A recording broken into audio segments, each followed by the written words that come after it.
name is Michael Warwick. I'm a Senior Environmental Project Manager with ATC. We're just outside of Hartman Creek State Park in Wapaka. We're going to be installing bird diverters with helicopter today. This week we'll be installing bird diverters in Dane County, Sauk County, Columbia, and Waushara County. We're working with our construction partner MJ Electric and their affiliate Winco Powerline Services. We use helicopters to install diverters in places that are either difficult or impossible to reach using standard construction methods. Those areas include generally wetland and waterways. We typically install bird diverters in the winter to avoid the nesting timeframes of most birds.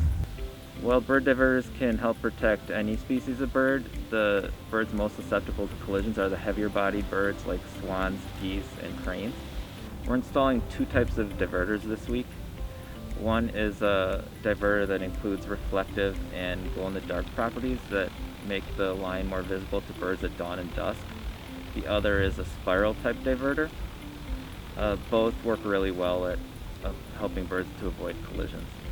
Besides installing bird diverters, we also consider avian safety with the design of our power lines, as well as the location of the power lines.